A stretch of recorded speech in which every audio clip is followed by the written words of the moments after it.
On this episode of System Integrators Weekly, after 1 year of episodes, it's time to get back to basics and talk about the things you need to think about before you buy or build a gaming PC. All that and more on this episode of System Integrators Weekly. Let's go, nerds!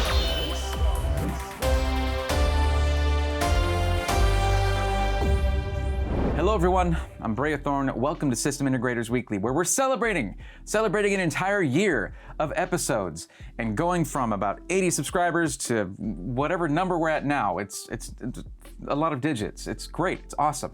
So in order to celebrate, of course, we got to put on our celebration regalia here. There we go. That right there. So happy birthday, show.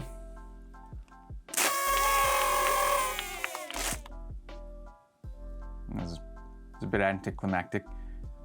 Still, it's a great. These are like 3 years old, 2 years old. I don't know how they still have battery. Either way, now if there's one thing that I can say that pretty much boils down the last entire 52 episodes, the last year of work that Mr. Cuddles and I have put into these, he edits most of these and does most of the editing for the channel, is this. For those of you, those tech YouTubers out there in the same space as me on YouTube, and for those of you who are longtime PC building enthusiasts, it's very important that we remember we can respect and encourage those who want to build their own PCs without disrespecting and discouraging those who do not want to build their own PCs to get into PC gaming. It's kind of a daunting task sometimes. And honestly, PC building and PC gaming are two separate hobbies that just sort of complement each other, but are not required. It's also important to remember that pre-built PCs are a great gateway into PC modding, repair, and building. So let's just all agree that pre-built PCs are PCs. Now, it is important to make sure that missteps are avoided. You know, OEM systems are generally kind of and there are some system integrators out there that are not ones that I would recommend. So I don't generally recommend them. But there are some really great companies out there who are enthusiastic and passionate about building PCs. And that is what we like to see. So let's try to remember that moving forward. Speaking of moving forward, I do need to let you know that this episode is sponsored by CDKdeals. Now, lower GPU prices might be the sign that it's time for you to build your own PC. Buying the parts, unboxing them, and building your own PC can be a fantastic experience. But there's one critical component that you shouldn't overlook: a Windows license. Thankfully, you can save a good chunk of money on that purchase with today's video sponsor, CDKdeals. CDKdeals is an online marketplace that offers game keys for several different platforms and genuine software licenses at drastically reduced prices. You can even use code BRAY25 to get an additional 30% off. Here's how it works. Here we have an OEM license for Windows 10 Pro. Of course, all Windows 10 Home and Pro keys can be later upgraded to Windows 11 at no charge. Keep in mind that you'll need a new key if you build a new system or make major hardware changes. OEM keys cannot be used to upgrade from Windows 10 Home to Pro, so make sure you know which version you have installed. Here in the cart, you can use code BRAY25 to get an additional 30% off. So an OEM copy of Windows 10 Pro will drop from $22.72 to just $15.90. After your purchase is complete, click View Keys/Codes. Click Get the Key and copy it. Then go to your Windows search bar, type out Activate, and click Activation Settings. My Windows install is already activated, so I'll be replacing it, but yours should just say Activate Windows. Paste in the key, click Activate, and you're done. Thank you, CDKdeals, for continuing to support the channel. Now, this episode is going to be focusing on the things you need to think about before you buy or build your own PC. And this information is universal to either route. Whichever path you choose to take, this will help you. Now, there are going to be some prices and availability shown here as I demonstrate a few things. Just remember these disclaimers, okay? First off, this episode is being filmed for April 3rd, 2022. The prices and availability that you see here may change, although price volatility has subsided quite a bit. Just don't expect things to stay at exactly the same price and inventory that you see when you watch this video, because you might be watching it days later. The next one is you will hear some opinions here, and you're free to disagree with these opinions in the comments below, or in the Discord, or on stream. I stream every Sunday, Tuesday, and Thursday over at twitch.tv/Brayathorn at around 8 p.m. Central Standard Time. And of course, the last one is that you are buying at your own risk Things can happen in shipping, mistakes can be made by companies. That just gives them an opportunity to succeed at providing great customer service. So keep that in mind before you make any purchase. Read warranties and just do your due diligence before dropping a bunch of money on something. Now let's get into the actual lists of things you need to ask yourself. And this list actually comes from a list of questions that I've been asking very regularly on the stream. During my streams, I help viewers one-on-one through a queue system to find their own pre-built PC based on these exact questions that help me give an accurate recommendation or suggestion. This is tried and true, and it helps a ton to find the right system for you. Let's get into it. The very first question is going to be a pretty important one. What is your budget? The sub-question to this, and something that needs consideration, what are your expectations? On one hand, you will have your budget, a hard number, or just something that's flexible. Try to keep that in mind. Can I go up or down a little? Well, of course you can go down, you can lower your budget. What is your budget range? What are you willing to spend? This is an investment. The amount of money you spend now is going to affect the quality of the experience you have over the next years of ownership of your PC. Of course, I do encourage upgrading. Getting into your PC and learning what you can upgrade easily, what is a little bit more difficult, what you can plan out, but that's not what we're thinking about right now. The initial investment is the most important one because you're investing in the platform. And the platform that you buy into determines how much future upgradability you have. So when you're thinking about your budget, you also want to think about your expectations. What are you expecting out of your PC? If you're expecting a whole lot out of it, and that is more than what your budget will allow, either your budget needs to come up or your expectations do need to come down a bit. That's kind of you want to balance that out. So keep your budget in mind moving forward, and as we go over the other questions, you'll decide yourself whether you think you need to raise your budget or not. Depending on your own situation, that might mean mowing a few more lawns or saving from a few more paychecks or doing what you need to do there. If you're going to be financing though, that's less important. However, you don't want to finance something that's going to make the payment something you can't actually keep up with. Keep that in mind. Now, the next one is probably the most important question. What is the purpose of your PC?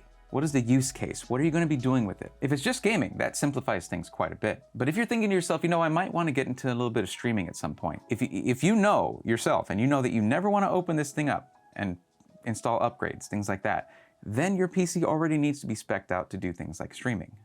That means a motherboard with more USB ports on the back, 32 gigs of RAM instead of 16 gigs of RAM, those kinds of things. Now, if you're talking about, hey, I want a PC that can game, stream, edit video, do 3D rendering, CAD, do some 3D printing, design, all that stuff, you have to understand that every time you add a sort of use for your PC, you are raising the price because each of these different uses requires different specifications. Like you need more memory for video editing, whereas just for gaming, you could probably get away with just 16 gigs of RAM. If you're just going to be doing something like homework and whatnot, you don't necessarily need a crazy awesome GPU, that kind of thing. Whatever you're going to use it for, you do need to consider that, including things that you think you want to do.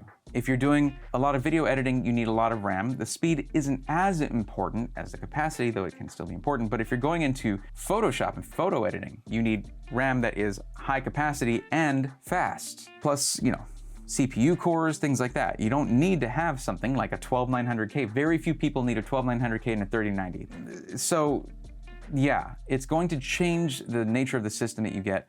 And if your budget is still pretty high and you could technically afford, kind of a bare bones system, but with a crazy processor and GPU, that's not usually the route you want to go. Getting something like a 3090 requires a larger power supply. Something like a 12900K requires usually a better motherboard and CPU cooler. Things like that are important to consider, and balance in your system is more important than having the higher number on your GPU and CPU, because those are just going to get bottlenecked if the rest of your system isn't a good foundation for those components. These are the basics when it comes to those differences, okay? A gaming system can use a budget gaming processor. It just needs to have fast cores, at least 4 is a minimum. these days, like an i3, 12100. But generally, you're finding most processors, you're getting up into 6 cores, 12 threads, things like that. If you guys want me to make a video just explaining the basics of PC components, I can definitely do that. I aim my channel at those who are fairly new to PCs. So if you're sitting there thinking, I already know all of this stuff, well, this video is probably not for you, but you can keep watching anyway, so you can maybe say I'm wrong if I'm wrong about something. I've been doing this for a long time though, so I've kind of ironed out some of the wrinkles already. Now, if you're gonna go from just a gaming PC into streaming, then it's better to have a CPU with a couple more cores, going from something like a 5600X to a 5800X, or a 12400 to a 12600K from Intel, because then you have 6 performance cores and 4 efficiency cores, and then even 12700K if you're going to be doing it to where you're actually making money off of this PC. Once you get into video editing, the processor becomes very important, so does the memory. Now, depending on the video editing software you're going to use, if you're going to be using Adobe Premiere Pro, your system memory and processor are very important, and your GPU comes more into play whenever you're rendering effects and graphics, things like that. So it is more important to have something like a higher core processor and a whack ton of RAM. It really is critical. Same thing, by the way, for music production, minus needing a good GPU. Just anything that'll display graphics is great. You need cores on your processor and tons of RAM, because those samples you're loading up when you're doing music production in a DAW, they take up a lot of memory. Once you get into compiling code and you're doing things like programming, 3D rendering, those things are very niche uses as well. So if you're gonna be rendering a lot of 3D graphics, you're gonna be doing Blender, you're gonna be doing any kind of like SolidWorks, things like that, CAD, work like that, and at 3D animation, that requires a lot of VRAM. That's when you could legitimately tell yourself, I might be able to use that 3090. Just know that workstations, the kinds of PCs that can do any one of these things, but just that one thing, can be very expensive. A video editing workstation is thousands of dollars. You'll spend anywhere from $4,000 to $10,000 for a solid video editing machine. That's just an industry thing. Same thing for 3D rendering, 3D animation. And when it comes to a streaming PC, you'll see two PC setups, modern GPUs, things like that, modern setups. You don't necessarily have to have 2 PCs, by the way. I do get that question quite often. If you're just starting out in streaming, just get one. You can do so much with one PC, especially if you go with an NVIDIA GPU. So once you take all of these individual use cases and you try to take those professional workstations and cram them into one machine you can also play games on, you're talking about a really expensive system. Now, if you're just doing some of these things as hobbies, they don't need to run amazingly well, but if you're trying to edit video, trust me, I know this. Same thing with music production, because I've done some of that. If it's constantly freezing on you or just lagging and running very slowly because you don't have the appropriate resources to run those programs, well, it's one of the quickest ways to kill the creative process. And if that's the case, if you come to the stream and I'm helping you, hey, if I want an editing machine that can also game and I want to stream, and I'm like, well, we can look at this, it's going to cost you this much, and that's double your budget, it's either time to maybe scale back your expectations or save up some more, because the parts that are out now are likely going to get cheaper over time, and you will have more money over time. Your system will only get better waiting a couple of months longer to get a PC that's going to be way better for the next 4 or 5 years or however long you're going to have it. It's a pretty tough choice to make, but it's the right choice to make in that circumstance. Another question, and this one is more specific, but it makes a very big difference in what GPU you actually need, because that's the question. What do you need to get the minimum of the experience that you're hoping for? The question in question that we're talking about right now is, what resolution do you want to game at? So if you're not familiar, and of course there'll be some of y'all that are like, what are you talking about? You've heard 1080p, you've probably heard 1440p, you've definitely heard 4K. These are all resolutions. This is the number of pixels. Okay, it's actually 2 numbers usually, and except for 4K. That's a whole other story. That's when naming conventions just went off the cliff and just into nowhere. But 2560 by 1440, 1920 by 1080, this is the actual number of pixels that you have. Measured horizontally, 1920 by 1080, 1080 pixels. Literally, that's what it is. So as you can tell, as you go up in those numbers, the number of pixels that your GPU has to render to give you good visuals and high frame rates, which is one of the most important things for a good gaming experience, it's a lot more work for the GPU. Now, graphics processors, your graphics cards, have gone so far in the last couple of years that if you want to game at 1440p, you don't need that 3080 your buddies are telling you that you need. You do not need that. One thing the industry is very good at is making you feel like you have to have the top end component. I mean, and honestly, people in my field, in YouTube, tech YouTubers, we're all guilty of perpetuating this. Now our job is to basically take these parts, and I'm not in that place yet where I have shelves full of components where I can just take them and benchmark everything and then give you a big old chart that's very helpful and very informative, but that's probably good because I can sit here and tell you without that chart being there, because you look at benchmark charts and you'll see the 3090 Ti, the newest one that came out, is at the top. And you're like, oh man, if I want to have the best experience, I got to get that. And next thing you know, you spent $2,000 on a GPU when that was your whole PC budget. And if you don't spend that much and get that GPU, you're gonna feel cheated or you're gonna feel like you didn't get enough. Well, if you're gonna game at 1440p, you can just use a 3060 Ti. That thing's great at 1440p. Are you kidding me? And when you're hearing about these benchmarks and it shows that it was run at ultra graphics settings, understand, you don't need to run your game at that. In fact, ultra settings are the highest possible settings in each individual game. In my opinion, are only good really for benchmarks and screenshots or game footage. It does very little to increase your enjoyment of the game, how good it looks visually on the screen, going from high settings to ultra. You can barely tell the difference, but let me tell you, the extra workload it puts in your GPU is disproportionately large. It is a lot more work and stress on your components to do ultra graphics than it is to do high graphics settings. So, diminishing returns, 100%. A lot more effort with a lot less benefit. Stick to high settings, you're gonna love it, it's gonna be great. Or even medium settings are awesome these days. Just give it a try because you'll like how much smoother everything runs. So when it comes to that, resolution is very important, and I will tell you right now that you can get a gaming PC that will run 4K fairly well for $2,500 or $3,000. Yeah. $2,500 or $3,000 or something like that. But there will be sacrifices elsewhere in the computer to make that happen. Maybe a lower end motherboard, maybe a generic power supply, maybe a flimsy case. The things that you're sacrificing will come back to bite you in the end, and that's no fun. So, a balanced system where every component is paid attention to is usually the way to go. But if you're in a situation where, like, I am a student studying video editing and I need to get a video editing PC that can edit videos, but also like, I kind of want to play games on it, and you have a certain budget, that's fine too. It's just understand that the system integrator that you're going with, or whatever custom PC I help you sort of put together to make that happen, will have some sacrifices here and there to make that happen. I mean, that's just, with the market as it is now, that's the reality of things. The budget PC is sort of a thing of the past, although we have options and we'll go over them and things are getting a little bit better, but it's gonna be a long time before the supply chain recovers, if it ever gets back to where it was. Because we're way behind and it's gonna take a long, you know how it is when you spend a year getting in shape and then a month getting out of shape? That's our supply chain. It's gonna take a lot longer to get back into shape. And I mean the world supply chain, not like the US or wherever you are in particular. The entire world, it's all an entire ecosystem, or it's all a house of cards and someone yanked out the ace and that's it. It's just, you gotta build it back up. Now, so we've talked about your budget, the purpose of the PC, and the resolution. What's the next thing? Well, this one's kind of a simpler one, but it does make a difference.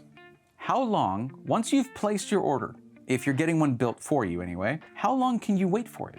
I mean, seriously, how long do you feel you're willing to wait for a PC once you've given money dollars to company? If you're thinking, I need this thing like 3 weeks ago, then a custom built PC is probably not for you.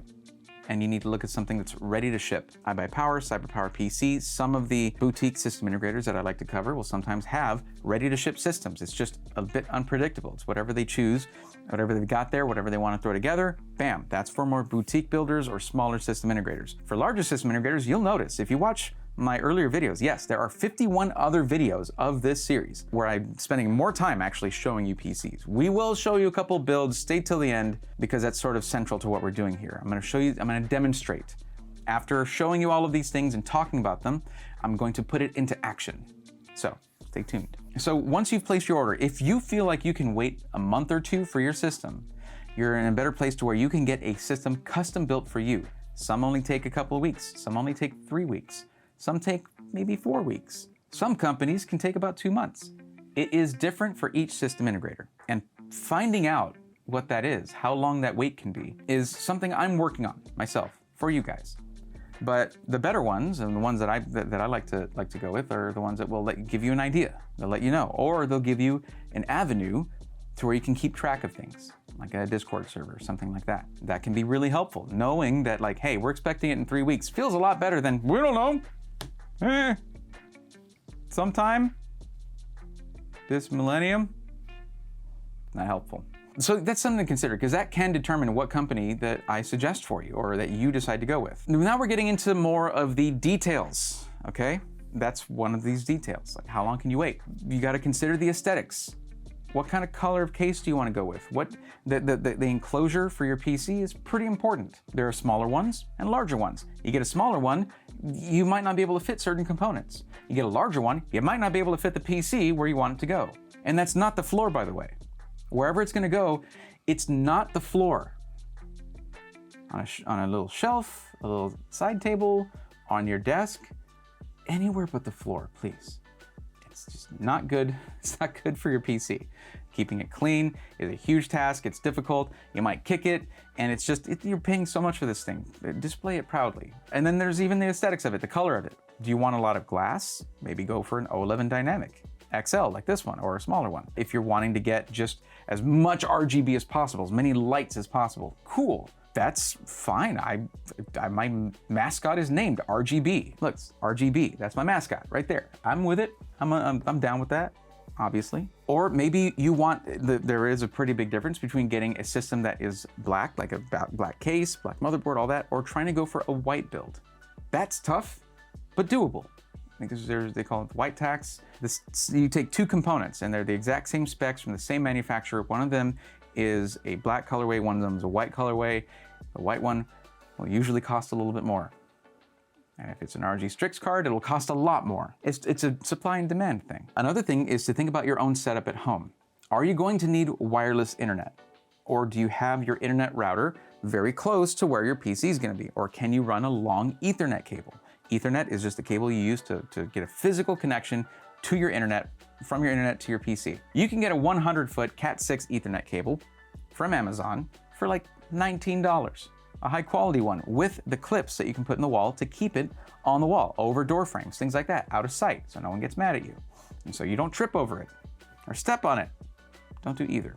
But if you're not close enough to it and you need to have Wi-Fi, you need to keep that in mind and make sure that that is a feature that is listed on the PC that you're interested in. And if it's not, you need to see if it's an option that can be added on. Because otherwise, you're gonna be kind of dead in the water once you got your brand new PC, your new monitor, keyboard, mouse, all that stuff, yeah. Speaking of monitor, keyboard, mouse, something that's not usually on our list because I generally just don't help with these on stream, peripherals are highly personal.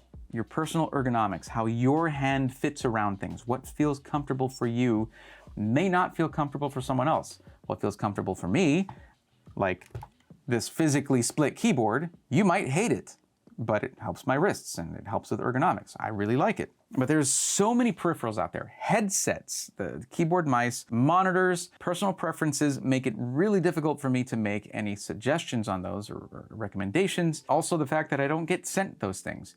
Nobody sends me monitors, keyboards, or mice to review. Now I'm gonna be meeting a few companies at PAX and maybe they'll wanna do something like that. We'll find out, but really PCs are my focus, but we'll see. I do like a good peripheral, I do. So just keep that in mind if you come to the stream and you're like, hey, I want some help with this, can you help me find things like that? Let me recommend a couple channels to you that you should check out that are very good for peripherals. Here's a couple of them listed here and I'll link them in the description below. So yeah, make sure you know whether you need Wi-Fi or not. And if, by the way, you want to be hardline connected, which you should if you're gonna be streaming, by the way, upload consistency is key for streaming. You can actually talk to your internet service provider and ask if they can have the modem and router relocated closer to your PC in your household. It's an option, might be charged for it, but it could help a lot with your gaming and of course streaming experience. If you're doing online gaming that's competitive, pretty important too. Another thing is I mentioned a lot of companies here. I'll talk a lot about many different companies and some of them will appeal to you and some won't. Every system integrator, I feel, has something different to offer. That's why I don't just say, hey, go to this one company and just get it from them. I mean, we all know there's one that I sort of tend to talk about a lot because they sort of check mark a lot of boxes for me, but maybe they don't for you, and that's fine. Options are great. Competition is great. We want competition in this industry. We need it. I have a lot of love for iBuyPower. I think they're awesome. This whole series was started because I bought a PC from them because I couldn't buy a new GPU to save my life. And I needed one, so I bought a Prebuilt. And here we are today because their service was excellent, their build quality was awesome. You can go back and watch those videos. That's how this all started. However, there's some things that they do great and some things they could do better. Same thing with every system integrator. Every one of them. That's how it goes. Even the ones that do everything right in my eyes, well, they're limited capacity. So they can't cover every single customer. That's one of the reasons that their stuff is so high quality, because they're more quality over quantity. So kind of can't have it all, can you? You gotta figure out what's right for you, what's most important for you, your own priorities, because these different companies all have different warranties too, and warranties can be really important if you're not used to upgrading or repairing or troubleshooting your own PC. We'll get you there, but if you're not there yet, it takes time to get to where you're comfortable even opening up your PC if you've never done that before. It's not bad, trust me. Just make sure you unplug it first. Switch off the power supply. Make sure it's turned off. Reverse that order. Turn it off, flip off the, switch on your power supply is on there. Turn that off, unplug it, and then you can open it up. Whatever, we'll get to that stuff. We're gonna have a whole series on how to do simple upgrades to intermediate to more advanced upgrades and troubleshooting, stuff like that. So stay tuned, get subscribed. And once you get a PC, it is yours. Yours to do with as you please. Of course, if you throw a brick at it, you're gonna void your warranty anyway. So don't throw bricks at your PCs. It's just rude. So here's a question that, of course, there's a question to ask yourself. Do you wanna build it yourself or do you want to get it built for you? No one can answer that for you. I've been asked that question pretty frequently. Hey, should I build it myself? I don't know, should you? Do you want to? If you've never done it before, and you really want to, of course you should build it. Now is actually becoming a pretty good time to do it. As a matter of fact, with things coming, the things that are coming down the pipeline, we're probably getting into the best couple of months to build your own PC that there has been in a long time. Because once some new stuff drops near the end of the year, everything's gonna go crazy again, very likely. Here's another question that's not usually in the stream, because it's usually asked of me. Should I wait to get my PC parts? Because this is coming out and that's coming out. And I heard about this. And you know what? Later in the week, I'm gonna have another video specifically addressing this, okay? Specifically addressing upgrade cycles, things like that, and new releases, and how that goes. A lot of you guys aren't used to this kind of thing in the PC world, whereas us old dogs in PC gaming are like, you know, war never changes. We're used to it. Now, one last question, and this one seems a bit specific, but it's true. You don't have to go by the exact words, but the question is, do you live near a micro center? Many of you will not live near a micro center. There's 25 locations in 50 states in the US, well, 48 in the continental US. And if you're not in the US, you're out of luck. Micro center is it's a retail location for computer components, PCs in general, laptops, electronics, so much awesome stuff. But there are other places where you can buy stuff like that. You might already know about a local computer store where you can go and get parts, chat them up, get advice, things like that. Then replace the name Micro Center with that place. Just make sure, because prices are crazy right now, you do want to support local businesses, and I highly encourage that. Especially if they build it for you, you get a warranty, there's a problem, you're not stuck having to ship it out because you had it shipped to you from far away. Having to ship it out for an RMA, Return Merchandise Authorization kind of thing, where they take it back, fix it up, send it back to you. So you're talking about maybe a turnaround of a couple days to get your PC fixed instead of a few weeks.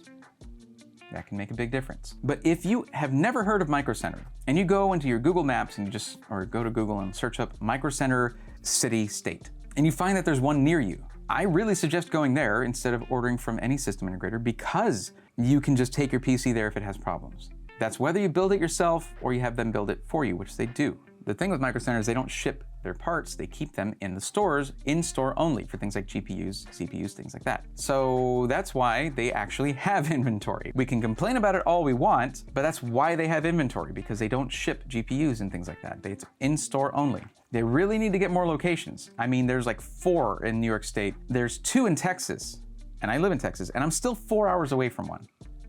We need more Micro Centers. Can we get crowdfunding for this? So here's what we're gonna do. We're gonna take some of these things, we're gonna sort of answer them for ourselves, and I'm gonna show you 3 different builds that can sort of speak to, what you can do with certain budgets. There is another question that comes up pretty often that I'm asked, and that is, do I go AMD or do I go Intel? And if you're not familiar with this, AMD makes CPUs and GPUs. Intel makes CPUs, processors. And soon they're coming out with their own GPUs or graphics cards. So the battle usually is between the platforms. You can't put an AMD processor in an Intel motherboard. So if you're gonna go one or the other, your system is dedicated to that platform. So when you ask me, should I go AMD or Intel? My job is not to be a fanboy of either one, and I'm not. I have bought both. As time has passed, whichever one was the best at that time is what I got. Right now, overall, it's Intel. And even AMD fanboy sort of content creators, which that's fine. You can like a certain brand if you want. That's totally fine. Even they'll begrudgingly usually be like, right now Intel's in the lead. But you just wait for Zen 4, socket AM5 is gonna be crazy. Well, I mean, probably, but it's not out yet. It's not gonna be out for months. So, that's how that goes. So my job is to look beyond all that, look at what's winning right now, and what's best for you right now, and suggest that to you. And right now, for both gaming and productivity, it's Intel. There might be a few games that still favor AMD because they were designed that way, but other than those outliers, for the most part, Intel is on top of things. We're gonna look at 3 systems here at 3 different price points, and I'll sort of explain how all of this information can affect the way these systems are built out.